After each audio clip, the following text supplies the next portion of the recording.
All right, so we are going to continue looking at graphs, graphing lines, writing equations of lines, things like that. We're going to take a quick step back and take a look at how to interpret these linear functions, these linear graphs. And then we'll also take a look at a different type of graphical relationship. Since we're talking about graphs, it kind of fits here. That are something called time graphs. Not necessarily distance time graphs, but time graphs.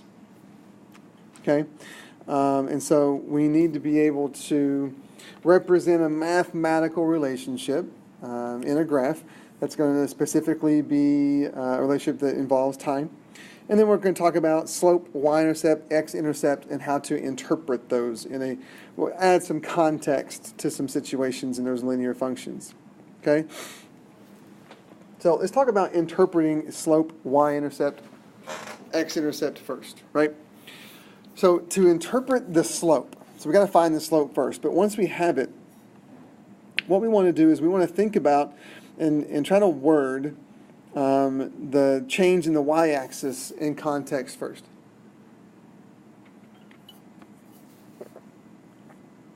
Remember that slope is a rate of change,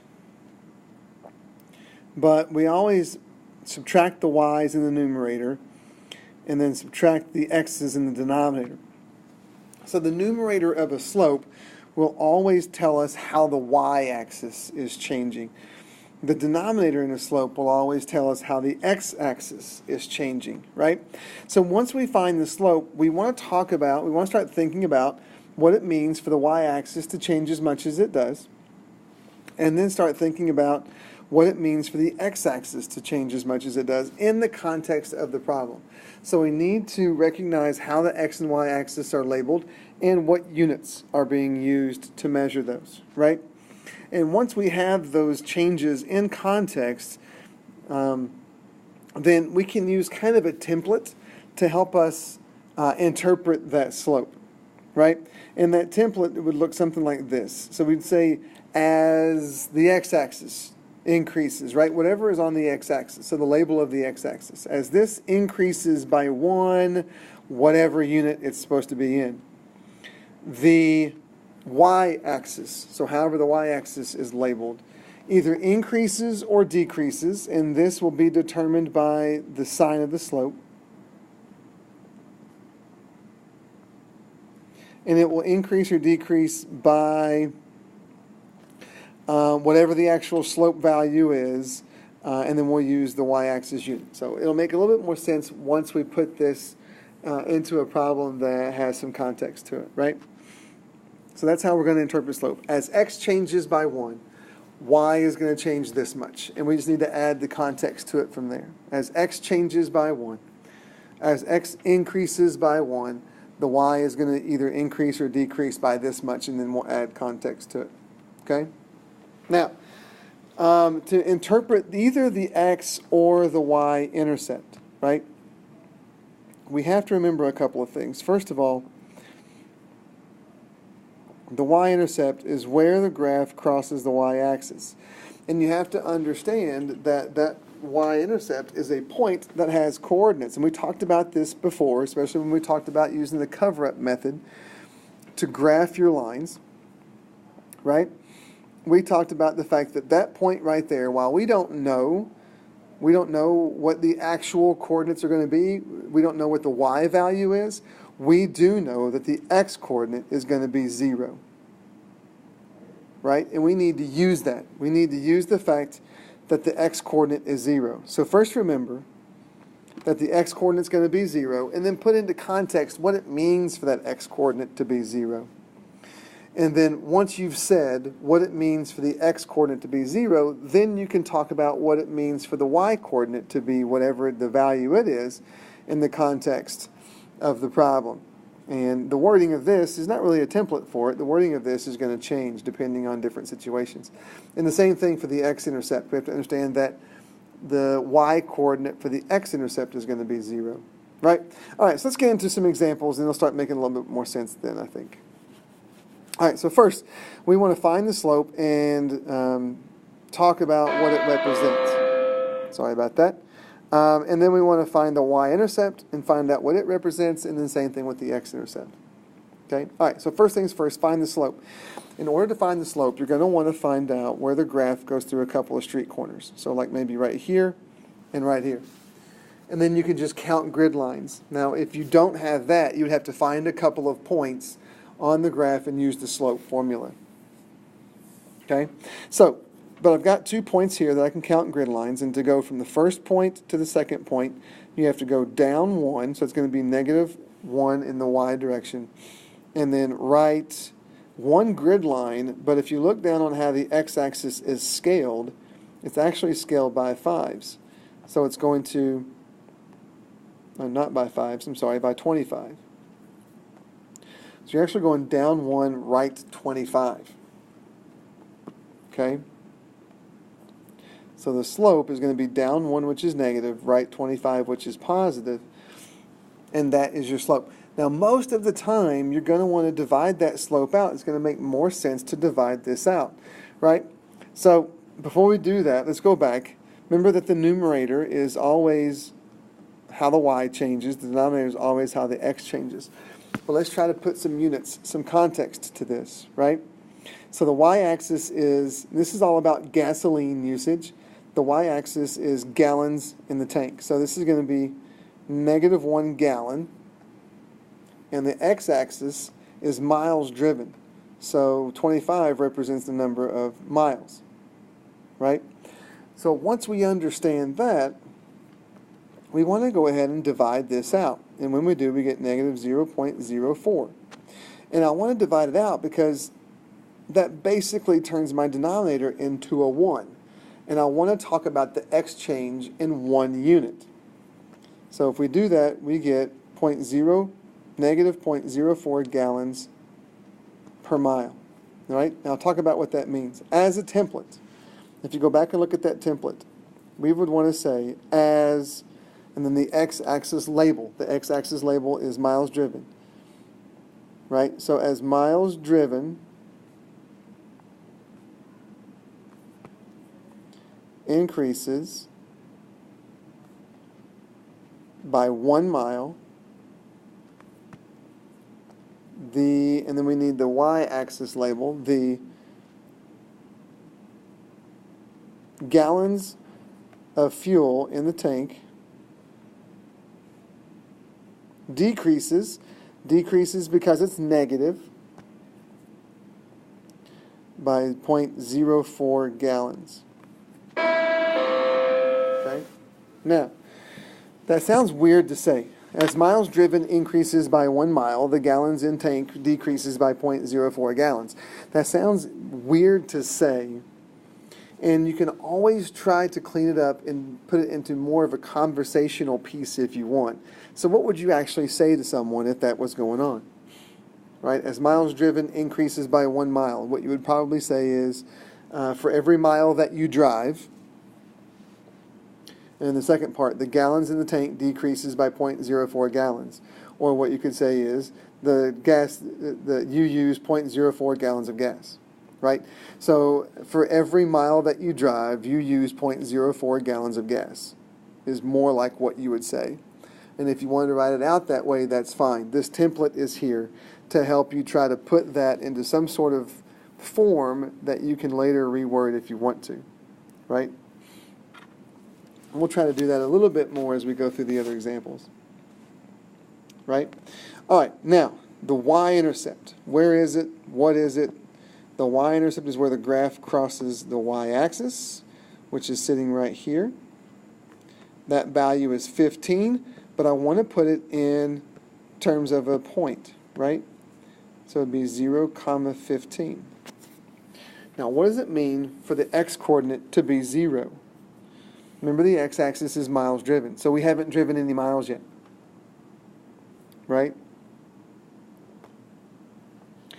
Well, then the y-coordinate to be 15 means that before you start driving, you've got 15 gallons of gas. So what you can say is, the car started out with 15 gallons of gas. And that would make enough sense, right? That's more of a conversational way of saying it. Okay? What would the x-intercept represent? Well, we can't see the x-intercept because the graph stops right here, and we can't tell where it hits the x-axis. So we don't know exactly what the x-intercept is, but we should be able to talk about what it represents. And remember that whatever the x-intercept is, it'll have some x value, but the y-coordinate is going to be 0. Since the y-axis is gallons in tank, then what we're talking about is what's going on when there are 0 gallons in the tank, right? And so there'd be so many, it would hit the x-axis out here somewhere, and so that would tell us, the x-axis is miles driven. It would tell us so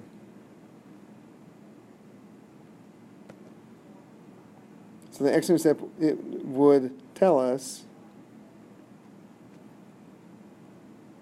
how far you can drive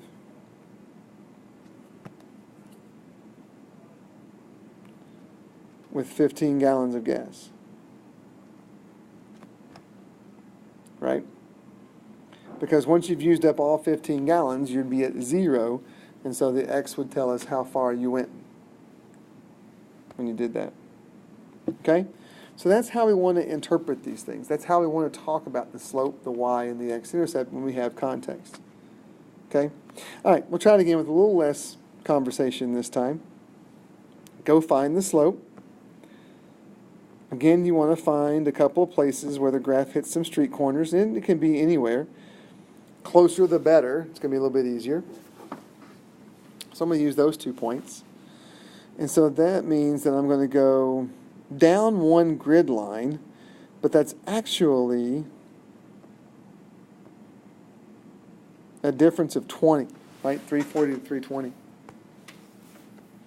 And then we're going to go over to the right 1. So your slope is going to be negative 20 over 1. So if you divide it out, you get negative 20. But add those units, right? So now we're talking about a hiking elevation. The x-axis is time in minutes. Remember, the denominator tells you the x change. So that's where you're going to put the minutes. And then the y-axis tells us the height above the canyon floor in feet. So the numerator units is going to be feet. So this is negative 20 feet per minute, right?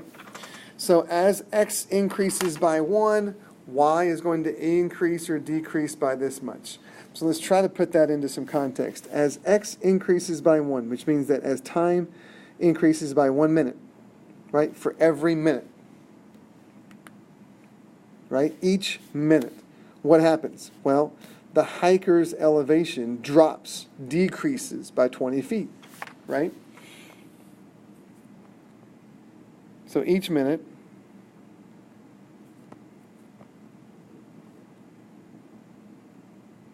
the hiker's elevation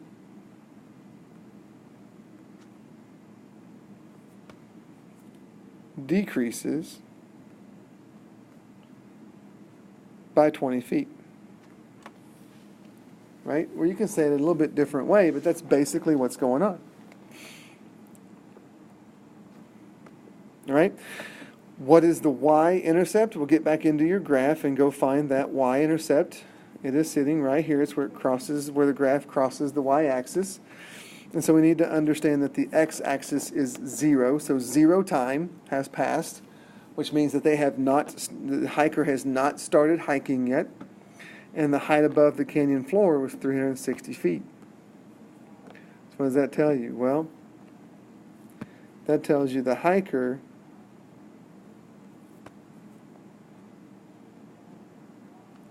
started 360 feet above the canyon floor.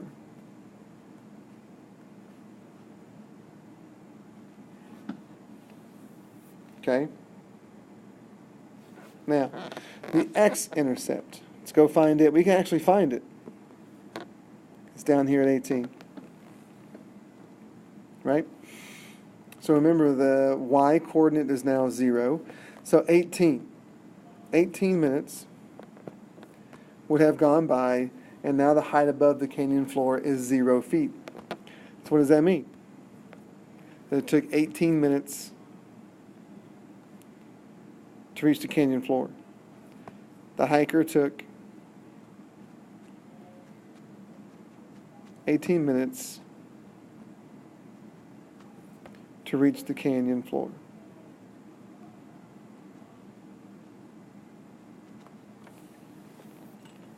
Okay?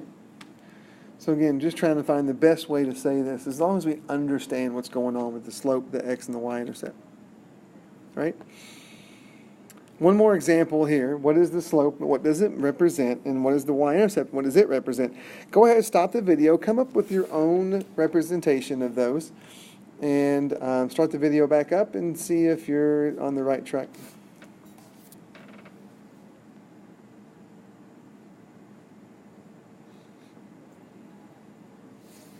Okay? What is the slope? Let's go find a couple of points to use. And then points are given to you. You can go here and here. So now we're going to go down 20 and right 10. Right?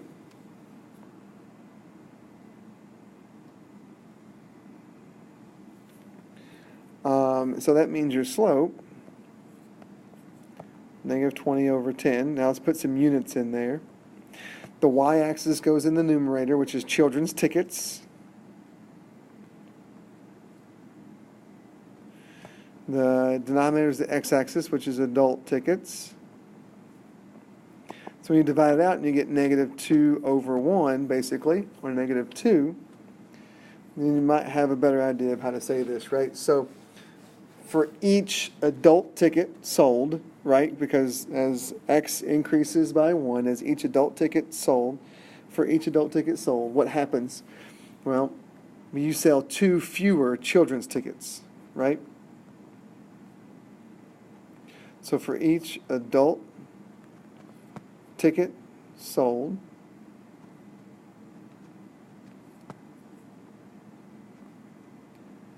you sell 2 fewer children's tickets. Right? 2 fewer, or the number of children's tickets that you sell decreases by 2 is another way of saying it. But it's negative again, so it's got to decrease. Right? Your y-intercept, did you find it? The y-intercept is 0, 140.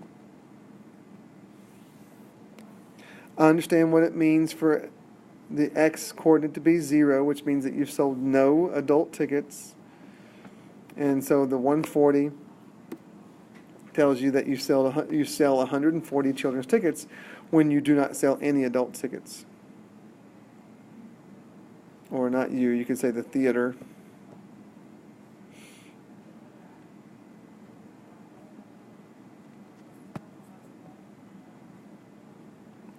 So they sell 140 adult tickets when they sell 0 children's tickets.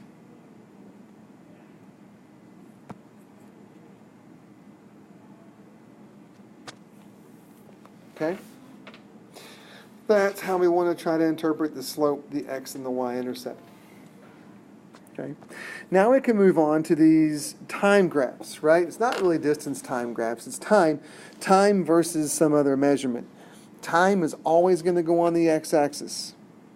And then whatever it is that we're trying to measure against time is going to go on the y-axis. Now, time is never going to stop, right? So we're constantly going to go through as if the x is increasing all the time. So x is going to go to the right all the time. That's how we want to draw our graph.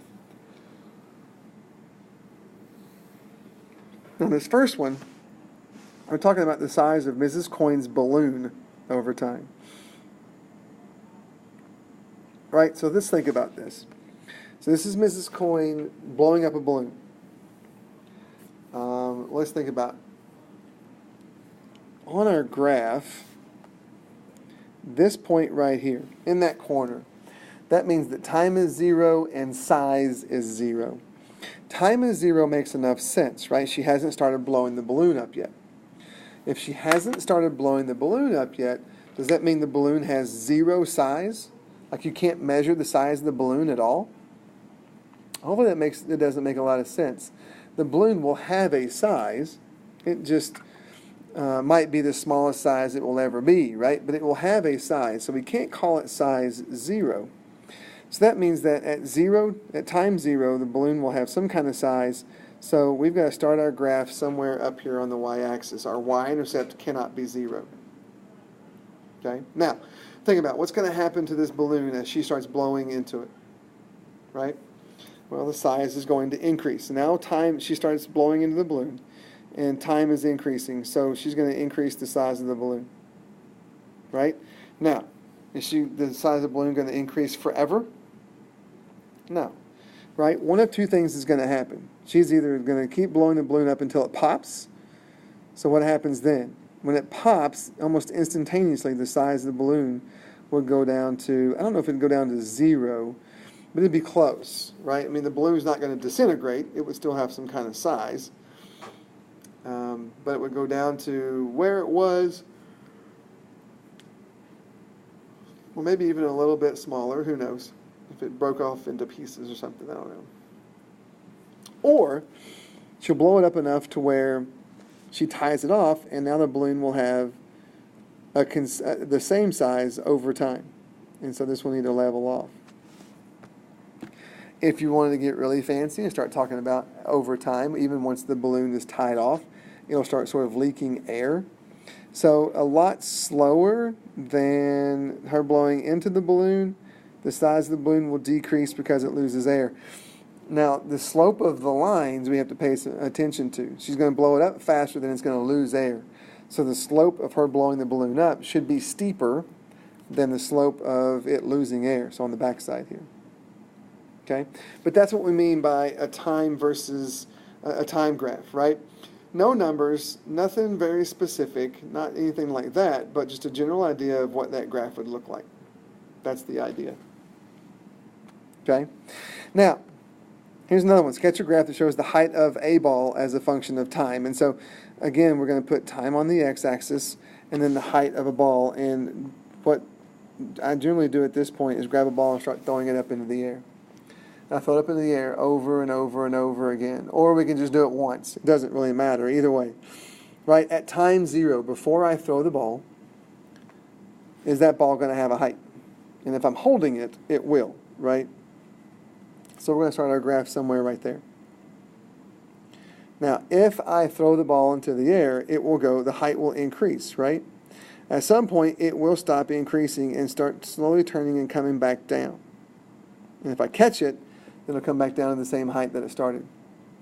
If I throw it up again, then it might come up and come back down. Wait a second, throw it up again, it might come up and come back down, right? And it might, however many times I throw the ball into the air, might be the number of humps there we have to make. So we could do that, or if we want to do it for just one throw, we can even do that, right? We can come over here and we can start and have it go up and come back down and be done. But the idea is you want to make sure that you throw the ball up into the air. It will curve at the top because it does take a second for the ball to start, not a second, but it does take a little bit of time for the ball to start falling back down. It won't be so instantaneous. It slows down and then it starts coming back down. So anyway, it'll be more of a hump than it will be like a V. Okay, but that's what we're talking about. What about sketching the length of a candle as it burns, right? So again, this is time, x-axis. Y-axis is the length of a candle, right? What might that graph look like? Think about that for a second and give it a shot. And then we'll go through it. Okay? So the candle will start, even before you light it, it'll have its longest length. So your graph might start up here. And then you're going to light it, and it's going to burn. It'll get shorter and shorter and shorter over time until eventually it, what? Doesn't actually burn itself into nothingness. It will have a length even when it burns out, so maybe it stops right there. Okay? And that's it. So not a lot of story to these. So your graphs can look a little bit like what you want it to. So use some creativity. That'd be okay. Even a little bit of humor is all right as well. Right? The next one wants to know the water level in a toilet over time. Right? So you could graph that and come up with a story that might match it. Right? But what might happen? Well, again, we got to label our axes. So time, toilet level,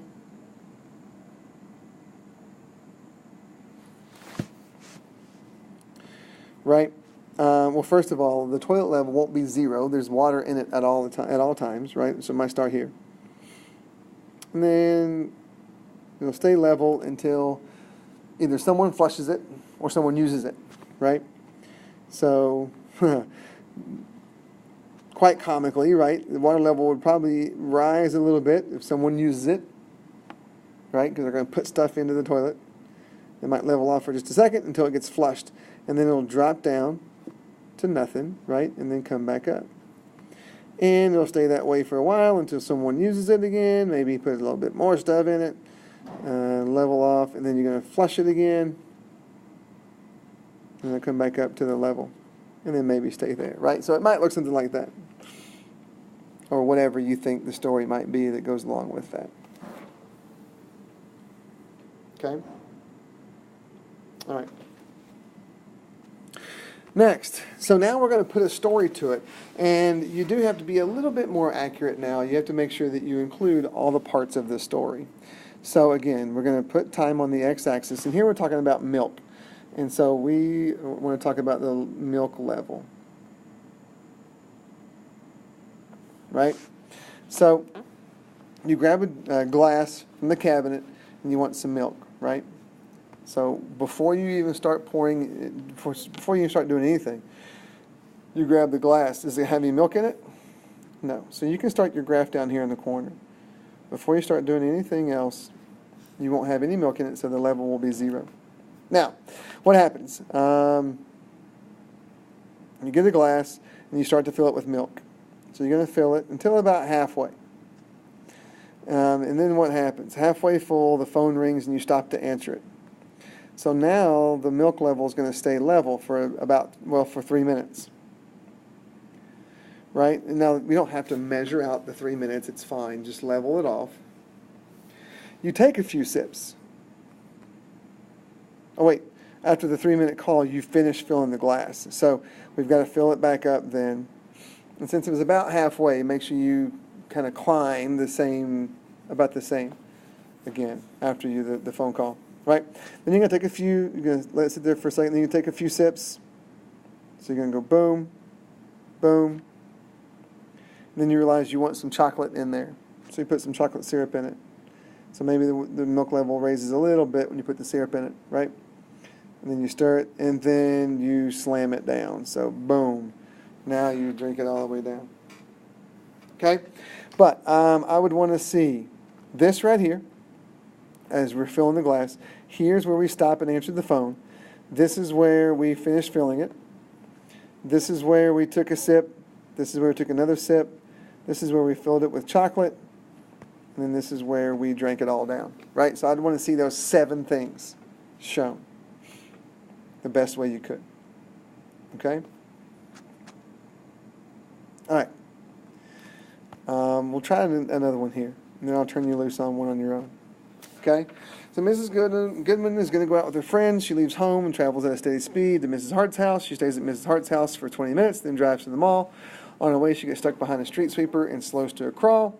She finally arrives at the mall. She shops for 60 minutes and then returns home. Sketch the graph that shows Mrs. Goodman's distance from home based on the time. So, all right, so time on the x-axis still. And now this is going to be Mrs. Goodman's distance from home. And so you need to understand that this is distance from home, right? So there are some events that we want to make sure we include here. She leaves her home, so that's going to be the first thing. She stays at Mrs. Hart's house, so we've got to show that. Then she drives to the mall, so we've got to show that. Now, part of showing that is that on her way, she gets stuck behind a street sweeper and slows. So we've got to talk about how to show slowing down, not traveling as fast. Then she arrives at the mall, shops for a while. That's going to be a fourth thing. And then she goes home. That's going to be there should be 5 events shown in this graph, right? Well, first of all, she starts at her home. So her distance from home would be 0. Then she starts driving to Mrs. Hart's house. Right? She gets there. She stays for a little bit. And then she drives to the mall. Now, the mall might be further away. So she wants to drive to the mall. But then she gets behind a street sweeper and her rate slows down. So now this line needs to have a very distinct lower slope, less slope, almost flatter, because she's going slower now. Right?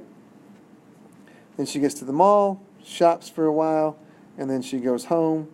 So you're going to go all the way back down to the x-axis because she is going to be 0. Distance from her home will be 0. So you want to show something like that. So there's 1, 2, 3, 4, and 5. So you got to make sure you show all those different events, but that's how you do it. Okay? All right. You try drawing number 10. And then start the video back up, and you can take a look at my graph. Okay, so maybe your graph would look something like that. It needs to have 6 different events in it, right? So if it doesn't look like that and you don't understand why, come see me. Okay? All right, now you have to go the other way too. You got to be able to look at a graph and be able to tell a story, right? Write out the story, but make sure that you include all the different events. And it might be helpful to label these, right? What does it mean when this happens, this happens, this happens, here, here, here. So 7 different events. Talk about 7 different events. What you could say is, so this is flying from Denver to Vegas. So you can say, well, the plane starts off, plane is in Denver, and it takes off, right? That's why the graph starts at 0. The altitude is 0 feet, right? So it's going to take off, and it's going to climb up to a certain altitude, and it's going to fly at that altitude for a little while. Then they decide they need to increase their height, the altitude because of whatever, right? There's a storm. So the plane has to climb another 10,000 feet. It flies at that 10,000 feet for a little while, and then at 5 and 6 it might experience some turbulence. So the altitude drops a little bit suddenly because of the turbulence. At 6, it goes through the turbulence, it flies for a little bit, and then at 7, you can talk about the plane descending and landing in Vegas, right? But you want to include something that talks about all those different events. Okay? Same thing here, right? This is the water level in a tub. Write a story that matches the graph, right? So we need 1, 2, 3, 4, 5, 6, 7, 8 events, right? So you start filling the tub at 1. And then at 2, you forgot the bubbles for the tub. So you stop the water, go get the bubbles, come back, start filling the tub again. And then you finish filling the tub with the bubbles. And then you climb in at 5, right? Maybe that's why the water level increases so drastically, because when you get in the tub, the water level is going to increase, right? You take your bath, you climb out of the tub, which is at 7, so now the water drops. Sorry about that. And then you drain the tub of the water, so that would be your 8. Okay? All right. And the same thing from here, what is happening in this graph? Distance from home, right? Maybe you're at school. You start heading home, you get stopped by a friend's house to say hi. And then a little bit faster, you take their bike to another friend's house, stay there for a while. and then you take the bike home and keep their bike. I don't know, something like that, but you have to have 5 events. Okay? That's it. Your homework's out in Canvas. Give it a shot.